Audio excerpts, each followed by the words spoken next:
जो भी जितने भी दुनिया में तमाम सारे स्थूल से जुड़ी बीमारी हैं,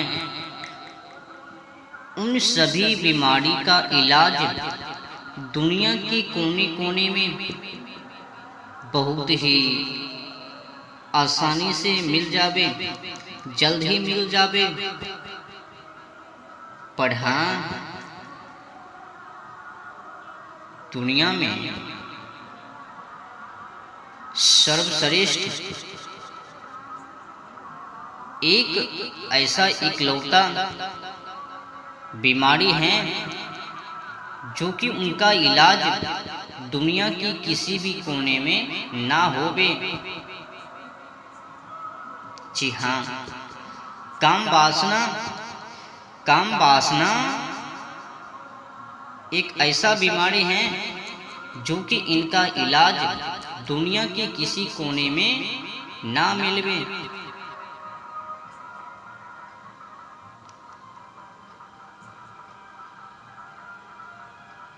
किसी भी मानव का बस एक बार इनमें चस्का लग जावे, लत व आदत लग जावे, तो फिर अंतगतवा लास्ट टाइम अंतिम कटौती जीवन जिंदगी के तभी छोड़वे।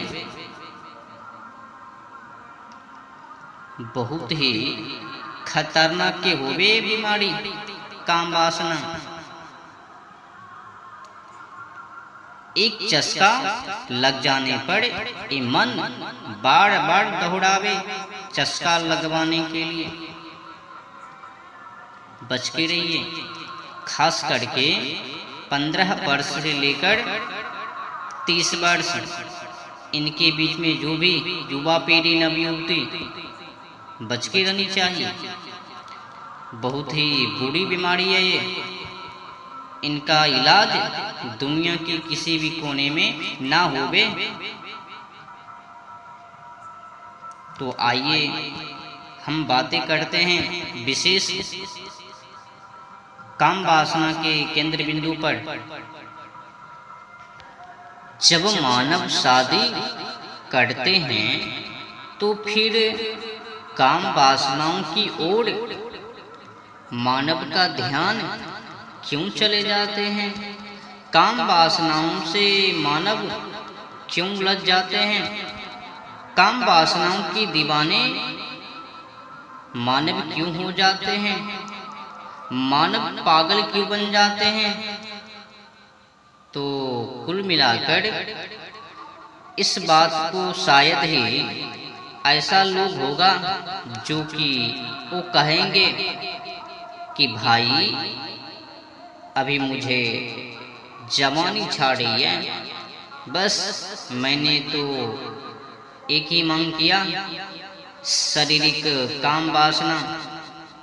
शारीरिक काम वासना तो ही मैंने मांगा, इसके के लिए हम विवाह करने के लिए जा रहे हैं।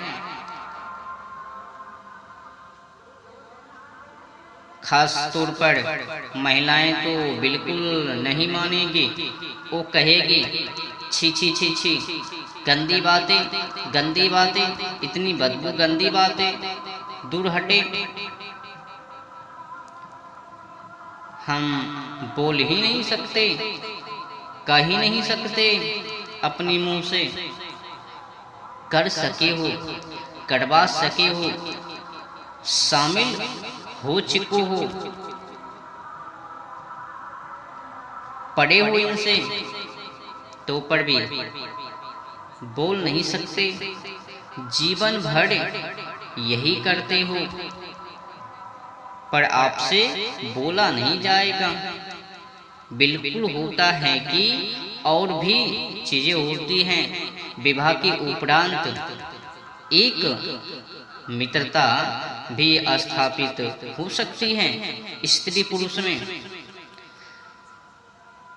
और कई चीजें हो सकती हैं, होती भी हैं कई बार। लेकिन फिर भी मत इनकार करिए कि उसका आधार तो शारीरिक काम वासनाओं की पूर्ति ही है। विवाह की वेदी पर स्त्री को पता चल जाए कि पुरुष नपुंसक हैं,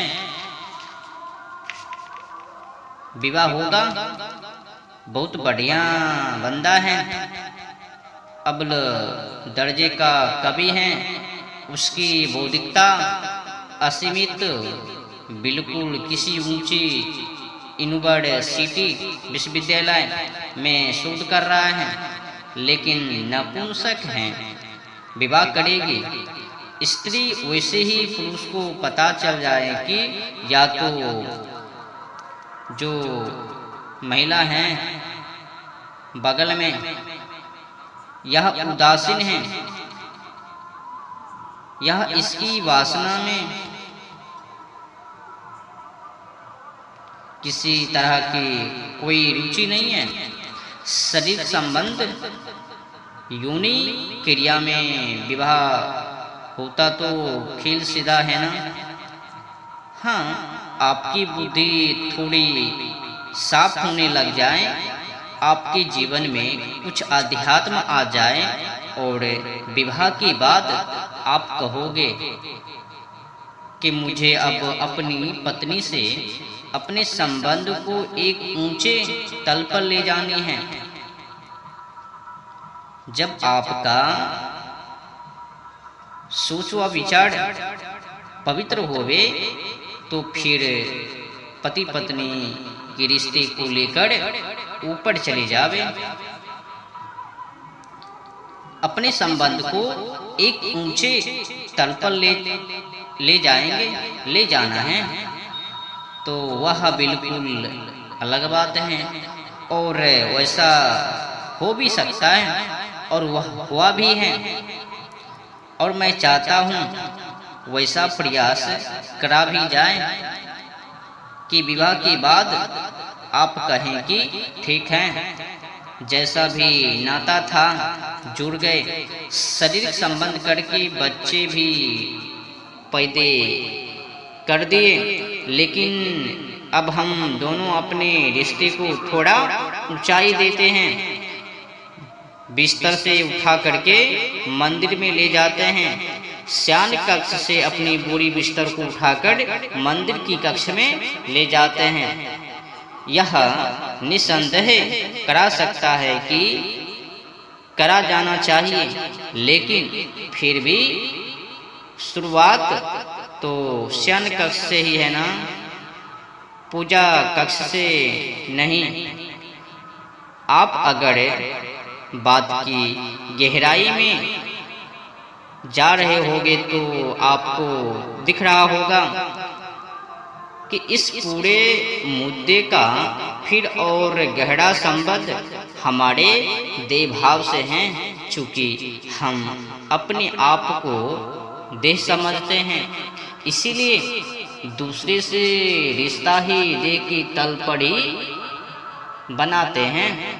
हाँ, देह के तल पर जो रिश्ता बन रहा है उसमें दो चार और शाखाएं फूटाए, ऐसा बिल्कुल हो सकता है, लेकिन उस रिश्ते की यह मैं चौथी पांचवी बार कह रहा हूँ, उस रिश्ते की बुनियाद तो देही से होती है ना।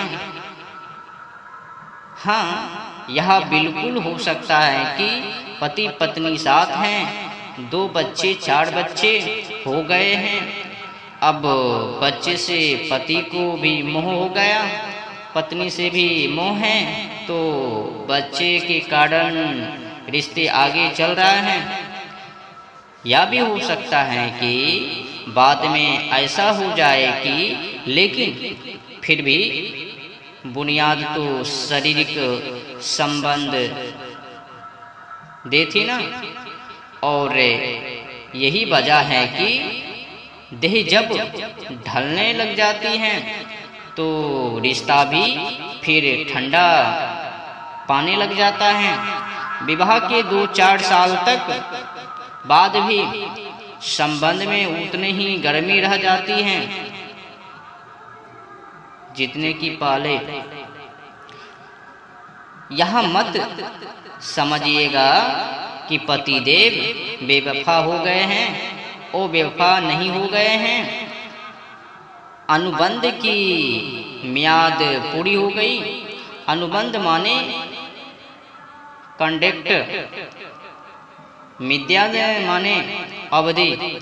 उस अनुबंध की पूर्ति ही यही थी कि मैं कामुक तुम हॉट, कामुक तेजक आप मिला हॉट, या जो कुछ भी आप हॉट रह नहीं गई हैं उसने इधर उधर विवाह से इतर संबंध स्थापित कर लिए हैं।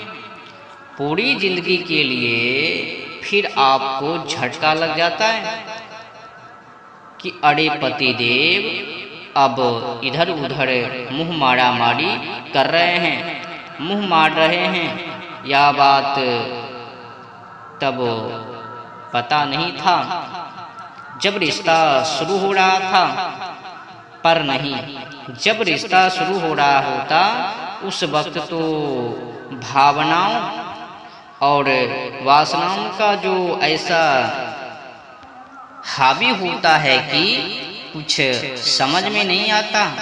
टिकटॉक की दुनिया, रोमानी गुलाबी, कई चमक कई दमक। कोई पुरुष आपसे पूछता है अपना ज्ञान बताओ, दुनिया भर में इतनी बातें इतने मुद्दे चल रहे हैं।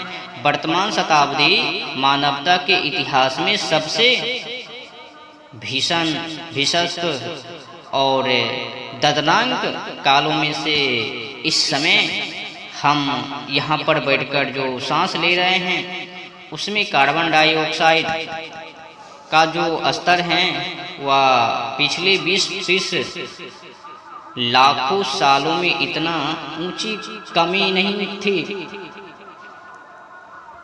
आप और आपकी प्रियतमा आमने सामने बैठे हुए हैं, दोनों सांस तो ले रहे हो ना।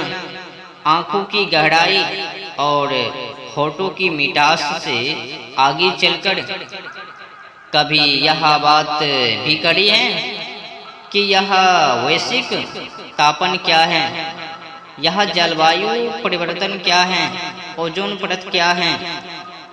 तब लगता है ऐसी बातें थोड़ी करी जाती हैं। यह डेट है, डेट पर तो दूसरी तरह की बातें होती है ना।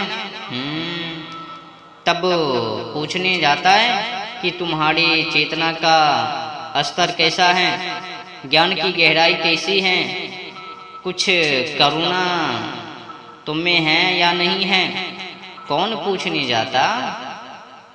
एक अपनी ही देह इतना बड़ा बोझ होती है जो कि स्वयं को उनको ना चला पावे कि नहीं होती है। बताओ, किसी दूसरे की देह की जिंदगी में क्यों आमंत्रित कर लेते हो भाई, जब खुद की ही जिंदगी ना संभलवे। दूसरे को जीवन में लाना भी है तो रोशनी की तरह लाओ, जिस्म की तरह क्यों लाते हो। अपनी ही देह की जिंदगी से वाकिफ नहीं हो क्या, जो दूसरे की जिंदगी में घुसिर ले और फिर रोते हो। पुरुष रोते हैं कि स्त्री में शोषण कर रही है, स्त्री रोती है कि पुरुष मेरा बलात्कार कर रहा है, मेरी साथ जोर जबरदस्ती कर रहा है, मेरी साथ जोर जबरदस्ती शारीरिक संबंध बनाता है। और बच्चे रोते हैं कि हमें आखिर पैदा ही क्यों किया, क्यों कर दिया। मैंने पाया है कि दो चीजें होती हैं जो इंसान की जिंदगी को नरक बनाती हैं। पहला, आजीविका का गलत साधन, गलत नौकरी, और दूसरा गलत विवाह। और अधिकांशतः ये दोनों ही गलत होते हैं। हर आम आदमी के जीवन में उसकी नौकरी भी गलत होती है। नौकरी में सब कुछ शामिल है, व्यवसाय, पैसा, धंधा, कुकर्म, अपराध।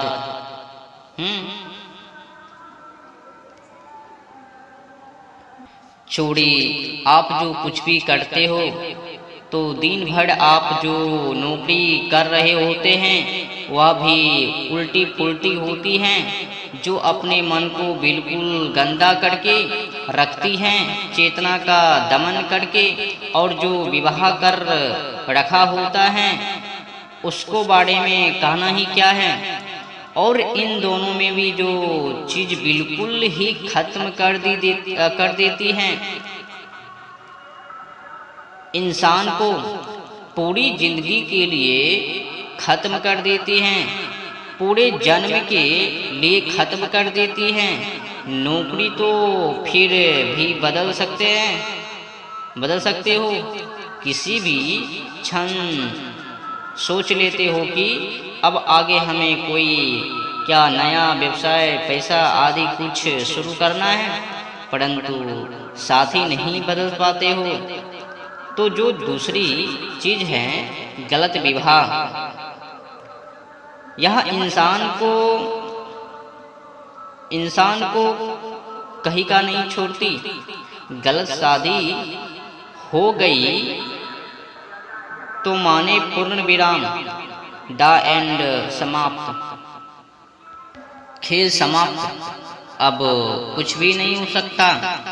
अब जियोगे 30, 40, 50 साल और जितना जीना है जियोगे, जीवन नहीं होगा।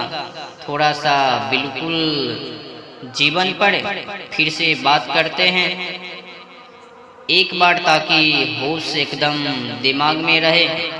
आपकी जिंदगी में आप जवान हैं, अभी ठीक हैं, आप 25, 30 या 35 साल के हैं। जिस दरमियान शादी होती है आप जवान, आपकी वासना उफान के लिए हुए हैं। जिस समय शादी, उस समय वासना की उफान तीव्र गति में होती है, और आपके जीवन में एक व्यक्ति डाल दिया गया है, और धर्म ने और कानून ने आपको पूरी आज्ञा दे दी है, स्वीकृति दे दी है, स्वीकृति से भी आगे अनुज्ञा दे दी है, लाइसेंस थमा दिया है, यह बोलकर कि यह जो व्यक्ति है यह तुम्हारी जीवन में लाया गया है। काहे के लिए? हाँ, काहे के लिए? यौन क्रिया, शारीरिक संबंध के लिए, ठीक है। तो फिर आप उस व्यक्ति के साथ क्या करोगे? पूजा करोगे, दूध भात दही लेकर उनकी आरती उतारोगे, क्या करोगे? उसे मॉर्निंग वॉक, प्रातःकाल भ्रमण पर ले जाओगे, दही भात बतासा खिलाओगे, क्या करोगे? वह व्यक्ति आपके जीवन में क्यों लाया गया है? हिचक हो रही है ना, गंदगी सी लग रही है ना, सौ शिकार करते हुए ना गंदा लग रहा होगा। छी, क्या क्रांतिकारी जी, आपने तो इतनी पवित्र चीज को इतना गिरा के बता दिया। मुझे गिराने की क्या जरूरत है? मेरा कोई लेना देना तुम्हारी संबंध से थोड़ी ही है, मेरा कोई लेना देना नहीं है। और समाजों ने भी तुम्हें पहले से ही उत्तेजित कर रखा है। तुम्हें शादी करना है और स्त्रियों को लाना है अपने जीवन में। स्त्रियों को भी उत्तेजित कर रखी है कि तुम पुरुष को ढूंढो। तो कुल मिलाकर